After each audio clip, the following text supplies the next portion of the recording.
India Legal presents Courts Roundup.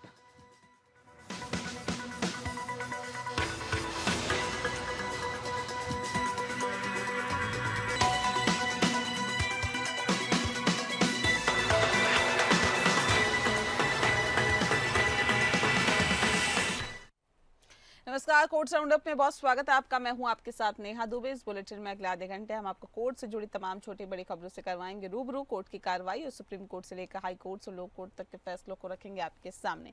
तो आइए शुरू करते हैं courts roundup. India Legal presents Courts Roundup.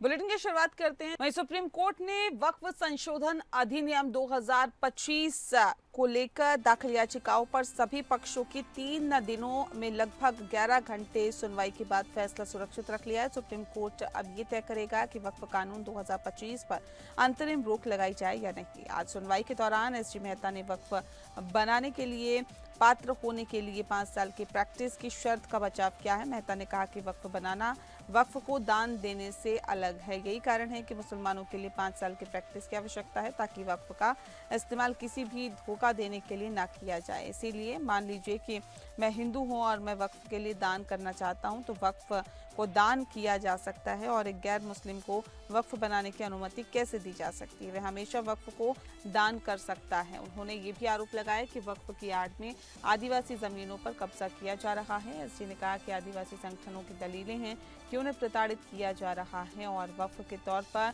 उनकी जमीनों पर कब्जा किया जा रहा है। ये पूरी तरह से असंवैधानिक है नहीं है। बता दें आपको कि मेहता ने कहा कि शरिया कानून के तहत भी मुस्लिम होने की घोषणा करना जरूरी है।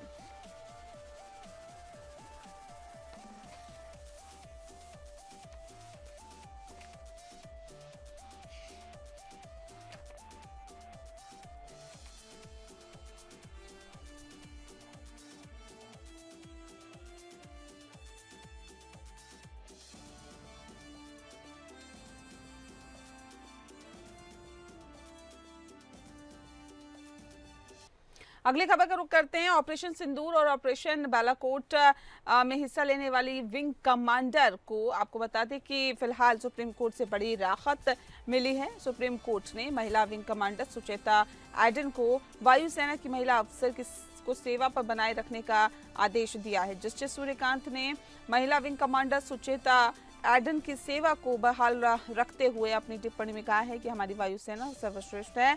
साथ ही भारतीय वायुसेना की महिला विंग कमांडर की याचिका पर कोर्ट ने नोटिस जारी किया है। दरअसल महिला विंग कमांडर सुचेता एडन को वायुसेना की महिला अफसर को स्थायी कमीशन से इनकार किए जाने के बाद महिला अधिकारी ने कोर्ट में याचिका दाखिल की है।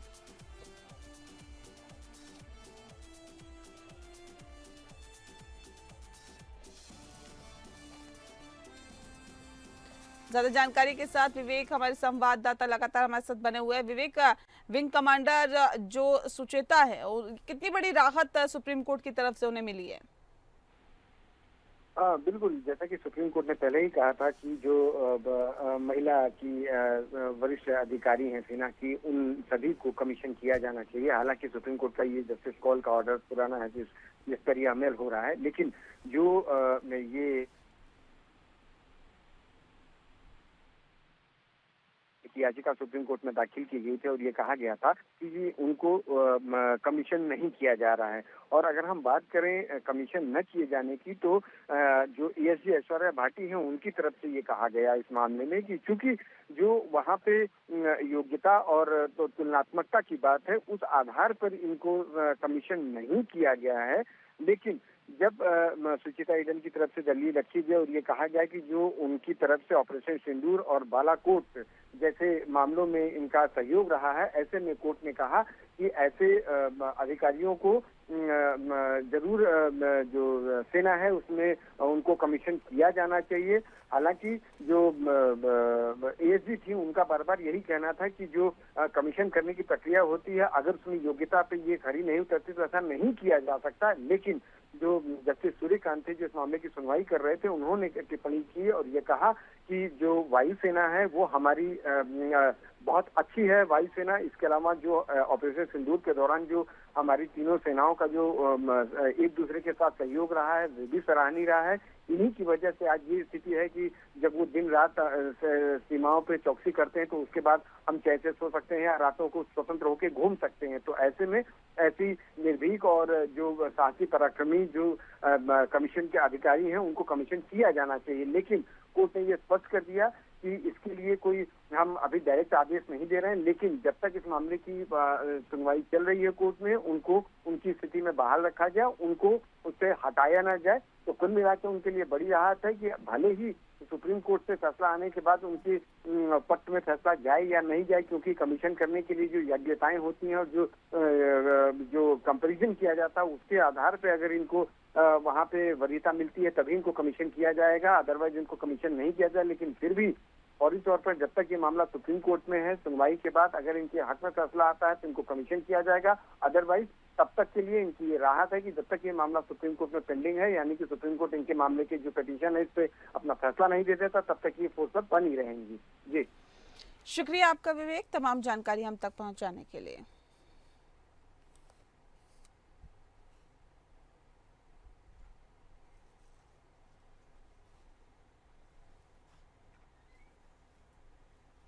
और अगली खबर का रुख करते हैं। अगली खबर तमिलनाडु की। बता दें आपको, तमिलनाडु सरकार को सुप्रीम कोर्ट से बड़ी राहत मिली है। तमिलनाडु स्टेट मार्केटिंग कॉर्पोरेशन के मुख्यालय पर ईडी रेड के मामले में सुप्रीम कोर्ट ने बड़ा दखल देते हुए ईडी की कार्रवाई पर रोक लगा दी है।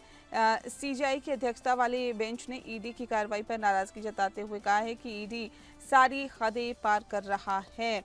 सीजेआई ने मामले में ईडी की तरफ से पेश एएसजी एसवी राजू से पूछा है कि आपकी ईडी सभी हदें पार कर रहा है, आपका कार्यालय किसी निगम पर कैसे छापा मार सकता है? आप व्यक्तियों के खिलाफ तो मामला दर्ज कर सकती हैं, लेकिन निगमों के खिलाफ मामला नहीं दर्ज कर सकते हैं। आप देश के संघीय ढांचे को पूरी तरह से इसका उल्लंघन कर रहे हैं। कोर्ट ने TASMAC मुख्यालय पर ईडी द्वारा की गई छापेमारी के मामले में ईडी को नोटिस जारी कर ईडी को जवाब दाखिल करने को कहा है।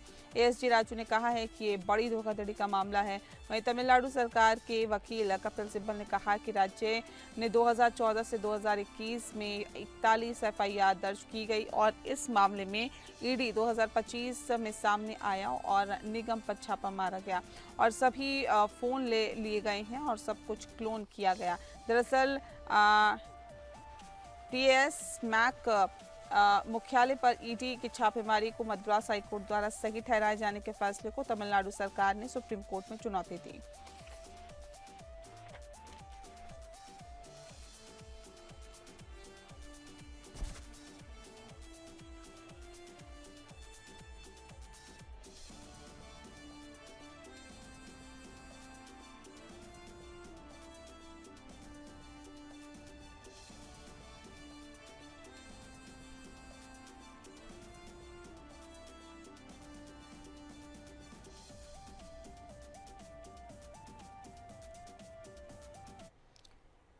और अगली खबर का रुख करते हैं। दिल्ली की बीजेपी सरकार ने मुख्यमंत्री और राज्यपाल के अधिकार क्षेत्र को लेकर पहले ही आम आदमी पार्टी सरकार द्वारा दाखिल 7 याचिकाओं को वापस लेने का फैसला लिया है। जस्टिस सूर्यकांत की अध्यक्षता वाली बेंच में आज दिल्ली सरकार की ओर से पेश एएसजी ऐश्वर्य भाटी ने जस्टिस सूर्यकांत और जस्टिस एन कोटेश्वर की बेंच के सामने मामले को उठाते हुए कहा है कि दिल्ली सरकार एनजीटी के आदेश को चुनौती देने वाली उस याचिका को वापस ले रही है जिसमें एनजीटी ने एलजी को सॉलिड वेस्ट मॉनिटरिंग कमेटी का अध्यक्ष नियुक्त किया था।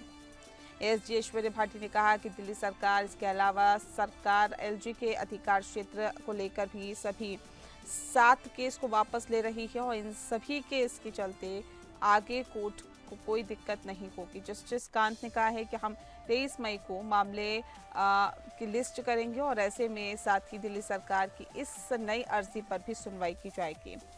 दरअसल दिल्ली की पूर्व की आम आदमी पार्टी ने सरकार ने ही विभिन्न कमेटी में एलजी को मिली शक्ति को चुनौती देने वाली याचिकाओं के साथ साथ प्रशासनिक सेवाओं पर मुख्यमंत्री के नियंत्रण को लेकर केंद्र के कानून को चुनौती देने वाली याचिका शामिल है। और बता दें कि अब शुक्रवार को सुप्रीम कोर्ट दिल्ली सरकार की ओर से पुराने मामलों को वापस लेने की अर्जी पर सुनवाई करेगी।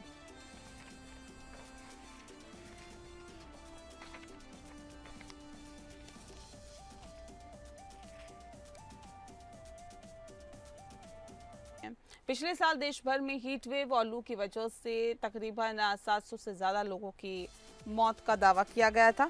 साथ ही अब इस पर सुप्रीम कोर्ट ने गंभीरता दिखाई है। अदालत ने केंद्र सरकार और एजेंसियों से जवाब मांगा है कि इतने बड़े मौसमी संकट से निपटने के लिए राष्ट्रीय स्तर पर क्या तैयारी की जा रही है। प्रधान न्यायाधीश बी आर गवई और न्यायमूर्ति ऑगस्टिन जॉर्ज मसीह की पीठ ने गृह मंत्रालय, पर्यावरण, वन और जलवायु परिवर्तन मंत्रालय, राष्ट्रीय आपदा प्रबंधन प्राधिकरण और अन्य को नोटिस जारी कर 2 सप्ताह के भीतर जवाब मांगा। ये याचिका पर्यावरण कार्यकर्ता विक्रांत तोंगड़ ने दाखिल की है। उन्होंने कोर्ट से गुजारिश की है कि सरकार गर्मी की चेतावनी देने वाली प्रणाली, हीट वेव की पहले से जानकारी देने की व्यवस्था और 24 घंटे काम करने वाली राहत हेल्पलाइन जैसी सुविधा लागू करने के निर्देश दिए जाएं।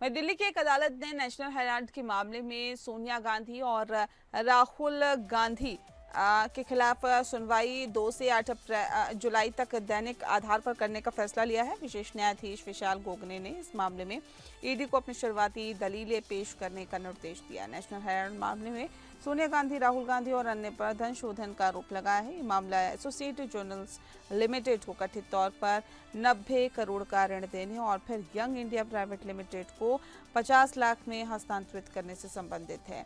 अदालत ने ईडी को अपनी शुरुआती दलीलें पेश करने का निर्देश दिया और मामले की सुनवाई 2 से 8 जुलाई तक दैनिक आधार पर करने का फैसला लिया है। इस दौरान ईडी और आरोपियों की ओर से दलील पेश की जाएगी। सोनिया गांधी और राहुल गांधी की ओर से वरिष्ठ अधिवक्ता अभिषेक मनु सिंघवी और आरएसएस चीमा पेश हुए। उन्होंने मामले के रिकॉर्ड को देखने के लिए अधिक समय देने की मांग की, लेकिन अदालत ने ईडी को अपनी दलीलें पेश करने की अनुमति दे दी।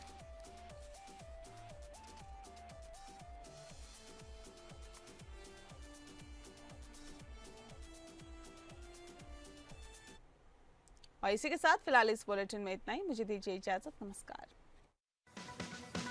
India Legal presents Courts Roundup.